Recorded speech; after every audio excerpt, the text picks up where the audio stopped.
dubbadhaa wal qabsiisee afaan lama dubbadha. Warrin karaa kana dubbataa turan biyyeen roostitee jirti. Rakkoo har'aatitti waa deebi'e. Namoonni karaa kanatti hajamutti jiraatanii har'a yeroodhaaf gizee kana keessatti argaman gandoota 13 keessatti namoota miliyoona tokko ol ta'uu danda'an. Rakkoon har'a ganda biyya kana keessatti ganda 13 nama miliyoona caalu kana keessatti jiraatu akkuma isin beektanitti deettuun teenna karatti kaduutu. Hayyuun kenna meeqa kam karaa kanaaf osoo hawwu akka Hussein Fatoo akka Jusman Sanbee kan Haji Kadir Irreessa akka Qaadu Umar namoota eenyu jedhee himuu hin dandeenye akka Haji Kadir tiise osoo yaadan osoo xaaran biyyeen irra deebite. Hiree isaanii dubbadhaan har'umaa baay'ee kana caalaa dubbatuu hin danda'u. Nuti waanyoo hin qabnu akka ganda 13 maaliif hin qabne waanyoo nuti summata tokko hajamaa tokko rakkataa tokko nama rabbitti boo'u summa eegasanii nama mootummatti boo'aa jiru waan taaneef rakkoon kenna kam argitan kana keessatti eegasanii laaltanii argitanii kana kakaleessa hireeteessanii nuun jedhanii irraan nu gahan ka har'a nu harkatti qabame ka mareef isin laaltan sababa nu harkatti qabameef ka wallaalle ka mataan kenna qabame ka iji kenna dhaamte ka afaan kenna hidhame ka dirri kennatti daare rakkoon biyya kana keessatti jiru waan isiniin ala adda beeyne himannu hin qabnu keessattuu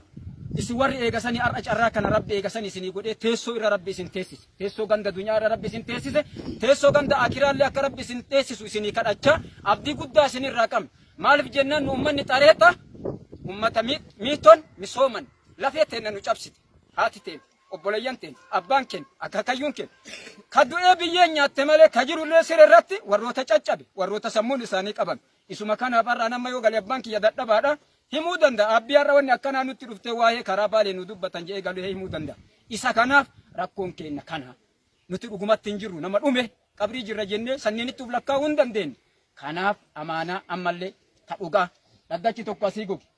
isin marti warra beeku maaltu goyse jennaan kakuu namaati nama kam warra seera keessa jiru dhufee asitti nu mari'achiise imimmaan akkanaa itti boonnee isinii bahanuun jedhanii as jalatti waadaa seena gaafa wanni sun asii deemte dhaddachi sun nurraa goge gandoonni gammoojjii akka ganda gallabee hulul keessatti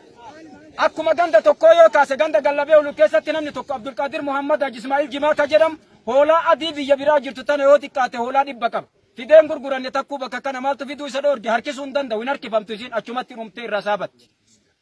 gandoota biduu baalaa keessa gad akira kunnoo dhukaa'essaa jiran ka isin beeytan kana muuzii isaanii shankoora isaanii ka shame ka tortore ka saddiiqa baasuu hin dandeenye ka alii baasuu hin dandeenye ka baasuu hin dandeenye ka yoo baasan eegasanii halkan sadi bulanii fidan muuziin isaanii achitti geette jedhanii yoo shimaxetti naqanii ay fidan gurraachoo itti namni irraa bitu hin jiru kasaaranii biraa galan gandi waajjira basaa ka isin beeytan kana kunoo kama eegasanii keessatti dhumee namni keessaa dhumee saabate kana ka bisan argitan qabeenya meeqa kamtu jira malkaa kamitti meeqatti shame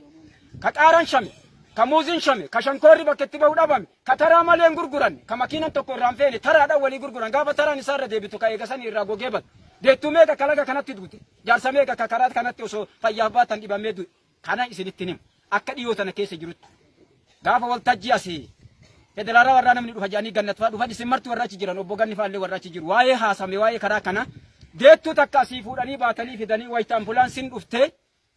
karaa isin argitan gorgaaddoo kanarratti hin deemanii karaa geettu naa dhaabaa ganna buusaa jettee du'aa deette isin irratti himame isinitti himame gurra keessanitti himame kana isinitti himne rabbi isin bira jira nu rabbitti isin dhiifne rabbi kennatti himanne nuti namaayyuu miti mee namaa akka taanu nu argisiisa jechuu kiyyaaf xumure.